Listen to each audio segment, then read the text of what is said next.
I disagree to an extent. I think they have to do that storyline. The whole purpose of the proposal and wedding is to show the audience how preposterous it is.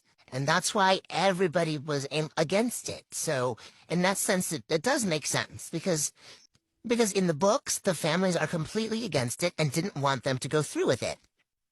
Laurel is adamant that she not marry him, and to the point where she says she's not going to the wedding, and Belly moves out. If we don't have Belly move out, there would be no launching point for the Conrad and Belly arc for them to basically get together at the end of the book. And if we didn't have this, she would have to change the entire storyline, and I don't think they're going to do that. They've already said that they're going to stick pretty close to the books, and I think they will. And I also think that if there is no engagement or proposal, then there would have been no reason for Conrad to stay, because I think he ultimately stays in Cousins in the area because of what he heard. So otherwise he might have just flown right back to California. But I do agree with your other comment that Belly needs to be one to call it off. I think it's going to be mutual. Maya's not going to be satisfied if Belly loves Conrad too, and Belly, I would think, would be smart enough at that point to realize she can't marry Jeremiah if she still loves Conrad.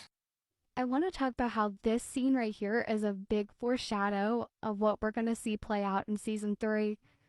When Belly tells him, I don't think I could be married to someone who doesn't give me those fireworks and those electric jolts every time I see them.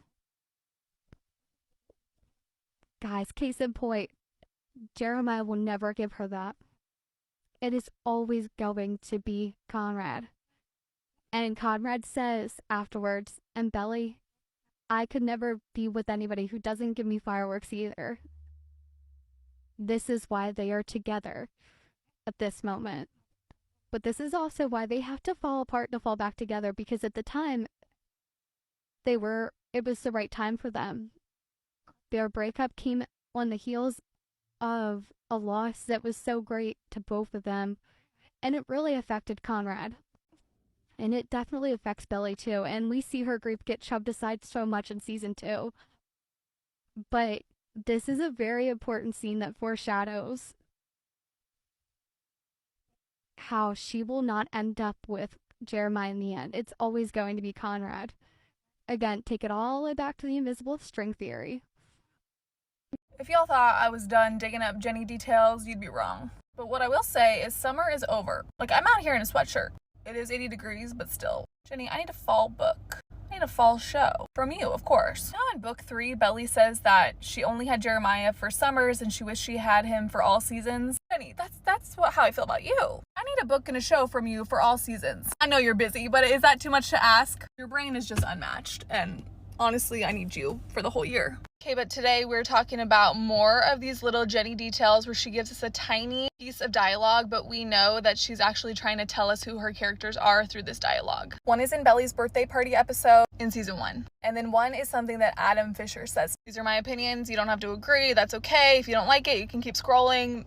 More power to you. I just think Jenny is an absolute genius. I don't think that any dialogue is just throwaway dialogue in this show, and that's honestly what makes her so brilliant. So the first piece of dialogue I want to talk about is found on Belly's birthday episode. It's actually something that Cam Cameron says to her as they're walking out of Nicole's party. He asks her if there's something going on with her and Jeremiah, which might seem a little bit out of left field, because at this point I don't really think we've seen like a romantic spark between Jeremiah and Belly. So I think that he's actually talking about Jer being like a little bit like aggressive with him at dinner. Yeah, he wasn't like overly aggressive. He was definitely playful, but he was like picking on Cam for sure at dinner. Honestly, he was like embarrassing Belly a little bit too.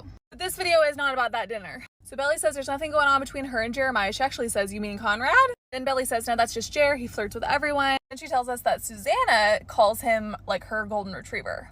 So this is the term that a lot of Jeremiah girls like use to describe him, like his golden retriever energy. But we have to remember that that is through the lens of Susanna, his mom, who I think has a hard time seeing like the downsides of her boys. You know that she calls out like the good in everybody, which is great. I just think she doesn't see like the bad sides sometimes. And Cam says something really interesting. Cam says, personally, I think he exudes more border collie. Which I don't have a border collie. I don't know what that means. Google does. I'll know I'm out here Googling a lot. Jenny's got me Googling literal dogs. Jenny, I'd do it for you. I'd do it for you. And some really interesting things came up. First up, border collies are naturally protective and make good watchdogs. I could definitely see that about Jeremiah, one of his strengths. But it also says they're a very demanding breed that needs a job during the day, otherwise the dog can become destructive out of boredom. It gets better. Border collies also have a strong chase instinct, and if it's not trained properly or not worked with to control this behavior, the dog is a liability chasing anything that moves. And we saw a lot of dialogue in season 1 informing us that Jeremiah is kind of like that. Sorry. Girls, boys, everyone in between, he's chasing them, or at least has that tendency. This also says it's likely to become frustrated and develop further behavioral problems that may include a degree of aggression. Interesting. And you know, like when you Google something, like questions just like continue to pop up as you scroll down. This was one of the questions that popped up. Are border collies manipulative? It says border collies are difficult to train sometimes because they're so smart. Some will even be manipulative and end up training you, even challenging for the position of pack leader, which we all know Conrad has always been the pack leader because he's the oldest. But we can definitely see in season 1 and season 2 that Jer is like challenging him for this position. And for Belly. There's one more detail that Google just handed over that I want to point out. Tell me why this question popped up. My border collie research, please. Do border collies hold grudges?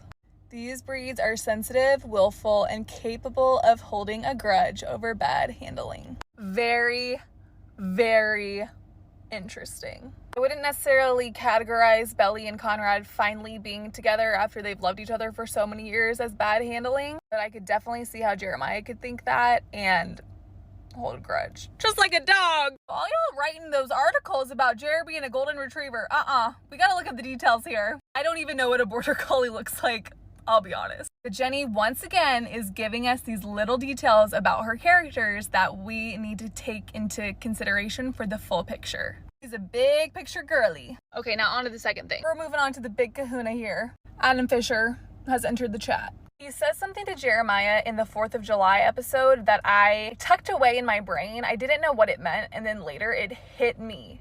What he says has such a deeper meaning. So we all know that Conrad is like the best at everything, right? He's the best at sports. It's something that Jeremiah just has to kind of like deal with. When Adam is leaving the house for 4th of July and Jer's like really disappointed by this, he says something that's really interesting. He's saying like, hey, we need to talk about football. And Jer says, well, I'm not as good as Conrad. And he says, you've always been faster than him. And I kind of just like tucked that away because I wanted to like see if we ever saw that in action. Like we saw in the volleyball tournament that Conrad was better than Jeremiah at volleyball. I don't know if we've ever seen them in a foot race or like what this had to do with anything. And then it literally hit me. Hit me like a ton of bricks. One of my biggest complaints about Conrad is that he's so slow to move.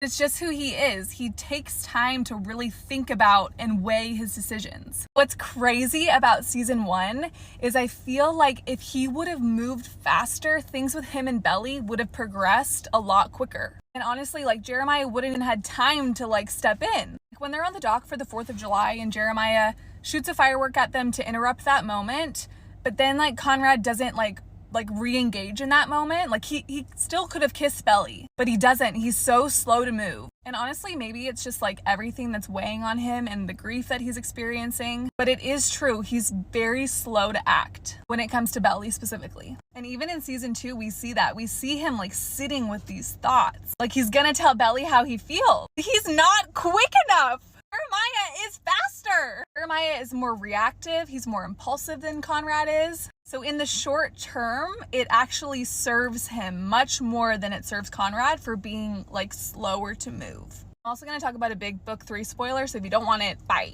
Like we see how impulsive Jer is in book 3. Like when he breaks up with Belly, you know, a week later or a few days later, he's in Cabo with Lacey. That's reactive. That's impulsive. He's quick to move. And then when Belly's heartbroken once she finds out and they have this huge fight, he's quick to propose to her. He just moved very quickly. Just because he moves quickly doesn't mean that it's always the right decision that he makes. even at the end of season 2, like, him and Belly get together so soon after she and Conrad are together. This boy just doesn't take his time. And unfortunately, I think that bites him in the end. Because it's almost like him and Belly don't even have a moment to breathe. Rush into things very quickly, and it's really just not the most mature choice. And it just makes me think about the story of the tortoise and the hare. And just, like, go with me on this. The hare was moving so quickly in